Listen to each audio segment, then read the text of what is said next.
हरिया नाम का एक किसान होता है। उसके दो बेटे होते हैं, रमेश और विजय। विजय अपने पिता के साथ खेती करता है। रमेश बहुत आलसी स्वभाव का होता है और विजय बहुत ही मेहनती होता है। उनके पास एक ही जमीन का टुकड़ा होता है। बीमारी के कारण हरिया की मौत हो जाती है। पिता के मरने के बाद दोनों भाई के हिस्से में वही एक जमीन आती है। रमेश की पत्नी रेखा विजय को बिल्कुल पसंद नहीं करती थी और कहती है, आपने विजय को जमीन में आधा हिस्सा क्यों दिया? इस जमीन पर सिर्फ हमारा अधिकार है। आखिरी दिनों में मैंने पिताजी की कितनी सेवा की थी। ये मेरा फैसला नहीं है। ये बंटवारा पिताजी करके गए हैं। उन्होंने दोनों को इस जमीन का आधा आधा हिस्सा लेने को कहा था। दोनों भाई में जमीन का बंटवारा हो जाता है। रमेश अपनी पत्नी के साथ शहर रहने चला जाता है। वो वहाँ अच्छा जीवन बिता रहा होता है। दूसरी ओर विजय बहुत गरीबी में अपने दिन बिता रहा होता है। एक दिन गांव के सरपंच उसकी झोपड़ी के बाहर आते हैं और कहते हैं, अरे ओ विजय, बाहर आ। आवाज सुनकर विजय बाहर आता है और हाथ जोड़कर कहता है, क्या हुआ मालिक, आप और यहाँ कैसे? तुम्हारे भाई ने तुम्हारे पिताजी के इलाज के लिए मुझसे पैसे उधार लिए थे। उसने पैसे मुझे चुकाए भी नहीं और यहाँ से चला गया। और मुझे आज ही मालूम हुआ कि उसने उसके हिस्से की जमीन भी बेच ली है। इसीलिए अब तू उसका कर्ज चुका या फिर अपनी ये जमीन मुझे दे दे। सरपंच की बात सुनकर विजय को यकीन नहीं होता है कि उसके बड़े भाई ने ऐसा किया, पर उसके पास सिर्फ वो एक जमीन का टुकड़ा होता है और वो सरपंच से कहता है, सरपंच जी, मेरे पास सिर्फ ये एक ही जमीन का टुकड़ा है। इसे मुझसे ना लें, मैं खेती करके आपका सारा कर्जा चुका दूंगा। उसकी बात सुनकर सरपंच हंसने लगते हैं और कहते हैं, लगता है तुम सच में बहुत बेवकूफ हो, इसीलिए तुम्हारे भाई ने तुम्हें बेवकूफ बना दिया है। सरपंच की बात विजय को समझ नहीं आती है और आप ऐसा क्यों कह रहे हैं? अरे तुम्हारे भाई ने तुम्हें बंजर जमीन का हिस्सा दिया है। इस जमीन पर कभी भी खेती नहीं हुई है। क्या ये बात तुम्हें पता नहीं है? विजय को फिर से एक और झटका लगता है। विजय हिम्मत करते हुए बोलता है, सरपंच जी, मैं एक किसान का बेटा हूँ। मैं इस जमीन पर खेती करके दिखाऊंगा। विजय को कुछ महीने का वक्त देकर सरपंच वहाँ से चला जाता है। दूसरी ओर अब तो खुश हो ना? अब समझ आया मैंने उसे वो जमीन का टुकड़ा क्यों दिया था। मान गए आपके दिमाग को। उधर विजय परेशान होकर अपनी जमीन के टुकड़े के पास आकर बैठ जाता है। तभी वहाँ से कुसुम नाम की लड़की रोते हुए जा रही होती है। उसे देखकर, तुम्हें क्या हुआ? तुम रो क्यों रही हो? मेरी चाची ने मुझे घर से निकाल दिया और इस दुनिया में मेरा कोई नहीं है। उसकी बात सुनकर, अगर तुम चाहो तो मेरी टूटी झोपड़ी में मेरे साथ रह सकती हो। उसके बाद कुसुम विजय के घर चली जाती है। अगले दिन दोनों मंदिर में शादी कर लेते हैं। विजय उसे अपनी जमीन और कर्ज के बारे में सब बताता है। ये सब सुनकर, आप चिंता मत करो, हम दोनों खूब मेहनत करके उस जमीन पर सब्जियां उगाकर दिखाएंगे। उसकी बात सुनकर, पर कैसे? मेरे पास तो खाने को भी पैसे नहीं हैं, तो मैं बीज और खाद कहाँ से लाऊं? विजय की बात सुनकर कुसुम अपने कानों से अपनी बाली निकालती है और कहती है, ये माँ पिता की आखिरी निशानी है, आप इसे बेचकर पैसा ले आओ। नहीं, मैं ऐसा नहीं कर सकता। कुसुम विजय को काफी समझाती है। आखिर विजय मान जाता है और सरपंच के यहाँ वो कान की बाली गिरवी रखकर कुछ पैसे उधार ले आता है। उसके बाद वो कुसुम के साथ जाकर कुछ सब्जियों के बीज और खाद ले आता है। अगले दिन दोनों मिलकर पूरे दिन खेतों में फावड़ा चलाते हैं और विजय पूरे खेतों में सिंचाई करता है। दोनों दिन रात एक कर देते हैं। दोनों उस जमीन पर अलग अलग सब्जियों के बीज लगा देते हैं। कुछ ही दिनों में विजय के जमीन से सब्जियां उगने लगती है। ये सब देखकर, कुसुम देखो, हमारे खेत में सब्जियां उगने लगी हैं। कुसुम भी भाग भाग कर आती है। देखती है कि सब्जियां उगना शुरू हो गई है। ये सब देखकर दोनों बहुत खुश हो जाते हैं। उसके कुछ दिनों दोनों सब्जियों को बाजार में ले जाकर बेच देते हैं। सब्जियों की गुणवत्ता अच्छी होने के कारण सारी सब्जियां बिक जाती है।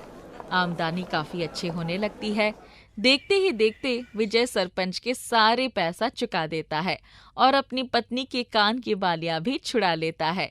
ये सब देखकर, विजय, किसी ने सच कहा है, मेहनत करके हम कुछ भी कर सकते हैं।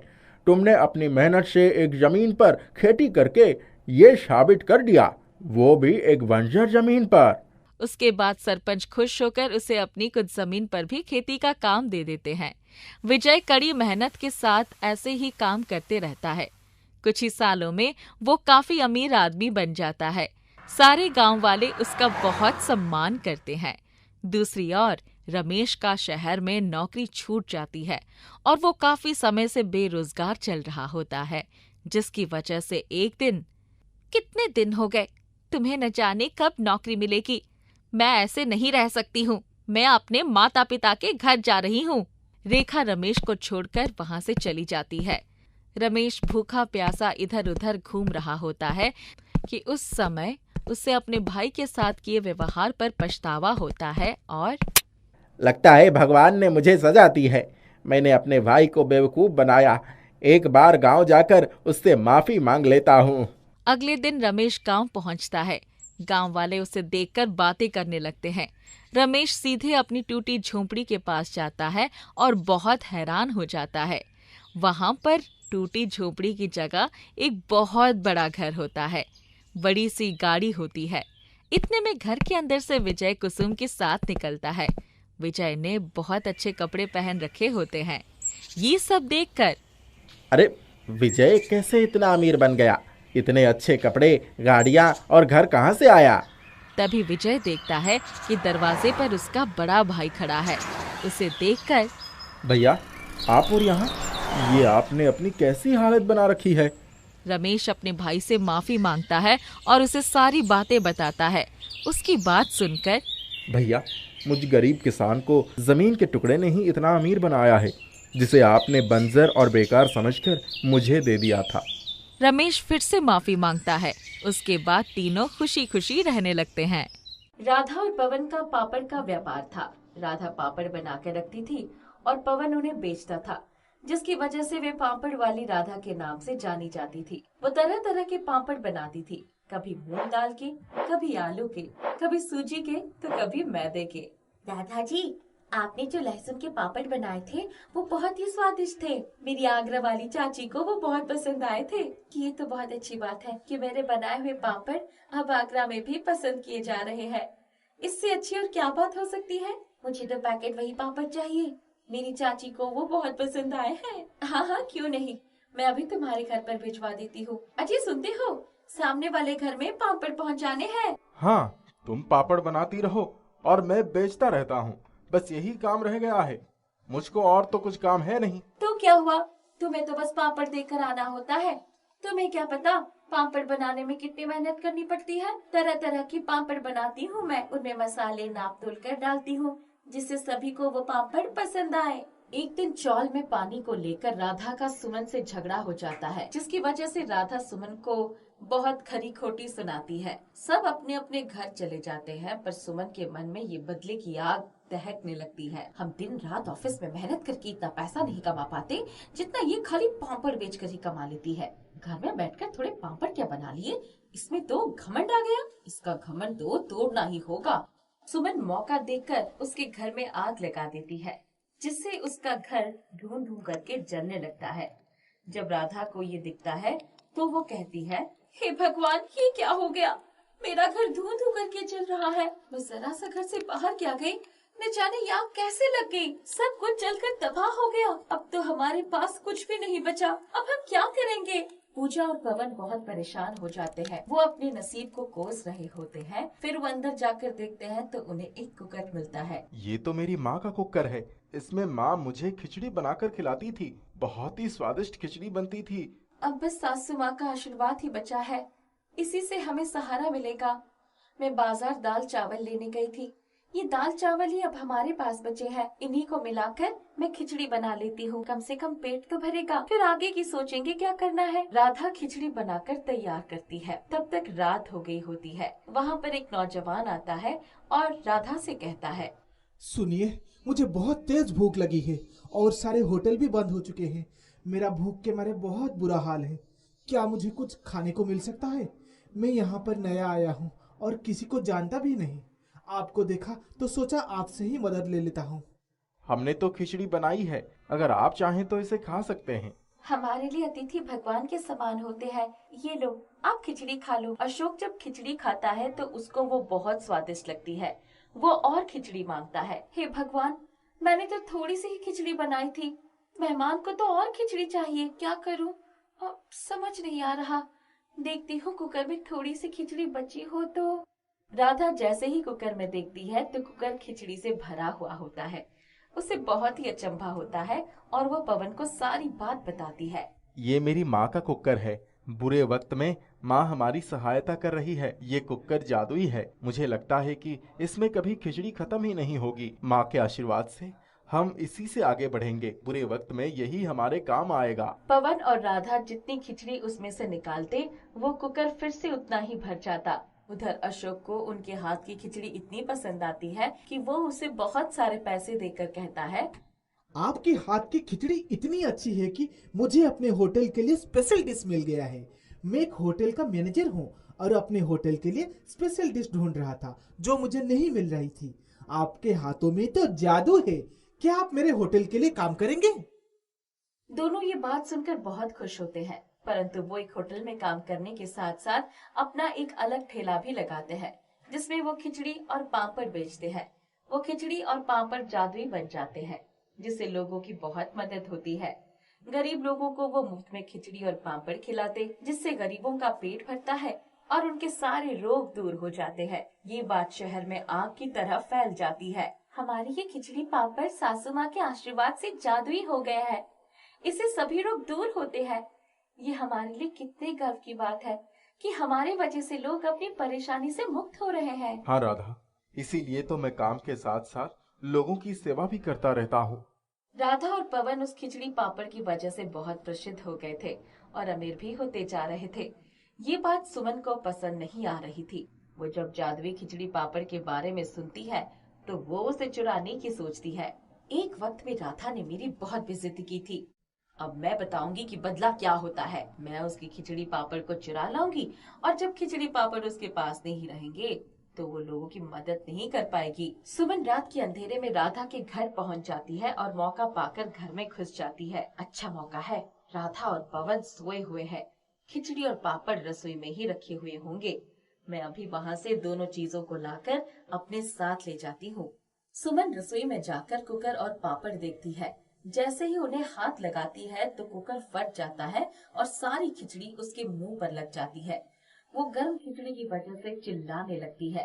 तभी राधा वहाँ आती है। मुझे माफ कर दो राधा, मैं तुम्हारी ये जादुई खिचड़ी और पापड़ चुराने आई थी, पर मुझे अपने किए की सजा मिल गई है।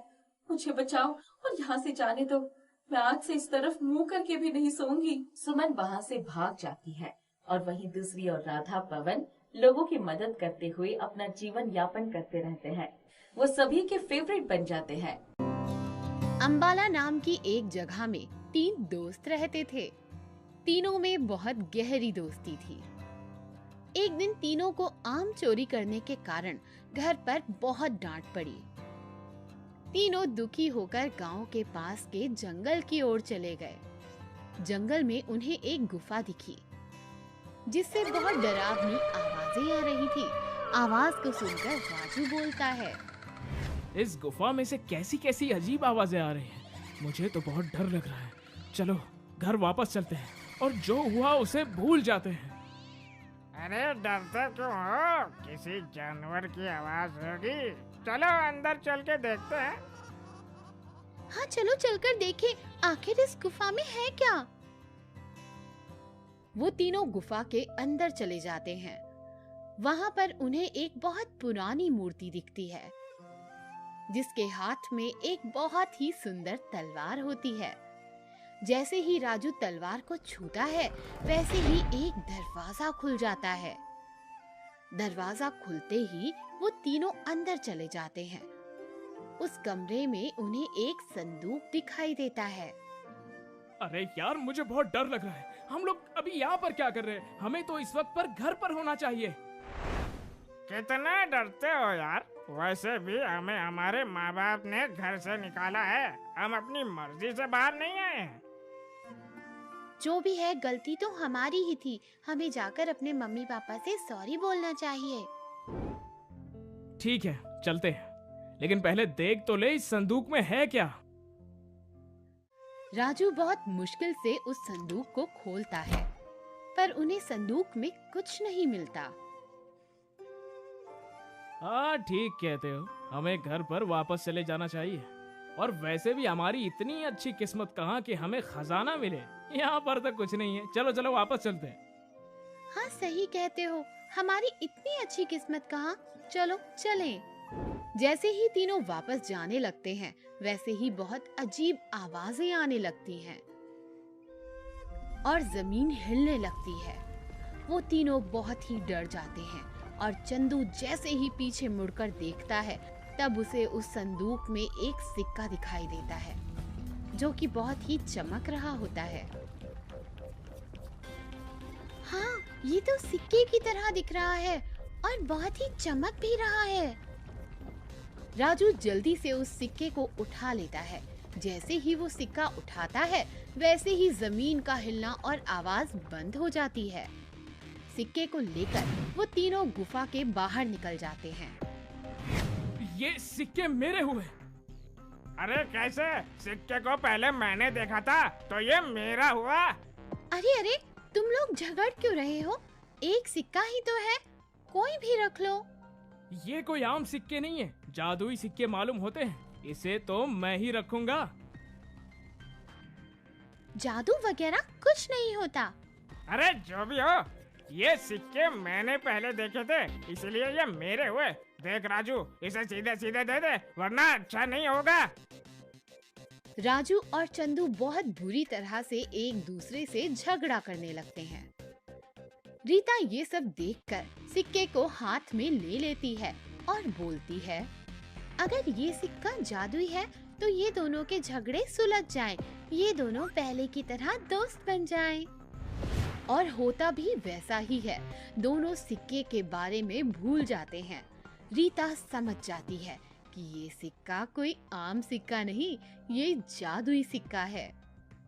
अरे हम लोग यहाँ पर क्या कर रहे हैं? हमें तो घर पर होना चाहिए। चलो जल्दी घर पर चलते हैं, रात भी होने वाली है। हाँ हाँ चलो, घर चलो। तीनों घर चले जाते हैं। रीता घर जाते ही जादुई सिक्के को हाथ में रखकर बोलती है, मुझे एक सुंदर ड्रेस मिल जाए। जैसे ही वो आँख खोलती है, उसके सामने एक बहुत ही खूबसूरत ड्रेस रखा होता है। रीता की छोटी बहन मिनी उसी समय उसके कमरे में आ जाती है और वो उस सुंदर ड्रेस को देखते हुए बोलती है, वाह, ये कितना सुंदर ड्रेस है, किसने दिया तुम्हें? रीता मिनी के सवालों से घबरा जाती है और वो फिर उस सिक्के को हाथ में रखकर बोलती है, मेरी बहन मिनी यहाँ से गायब हो जाए। और फिर वही होता है, मिनी गायब हो जाती है।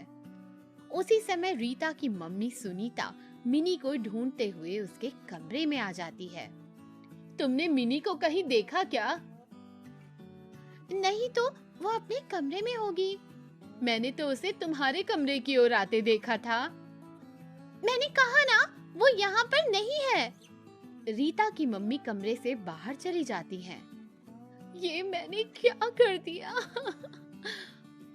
और वो फूट फूट कर रोने लगती है। अब मैं क्या करूं? रीता रोते हुए फिर उसी जगह पर जाती है जहां पर उसे वो जादुई सिक्का मिलता है। उस सिक्के को उसी संदूक में रखकर वो बोलती है कि मुझे कुछ नहीं चाहिए, मुझे बस अपनी बहन वापस चाहिए। ये कहते हुए वो भागती हुई घर वापस चली जाती है। जैसे ही वो घर के अंदर आती है, वैसे ही वो अपनी बहन को देखकर खुश हो जाती है। उसकी बहन खाना खा रही होती है। फिर उसकी मम्मी रीता को डांटते हुए बोलती है, कहाँ चली गई थी तुम? चलो मुंह हाथ धो और खाना खा लो।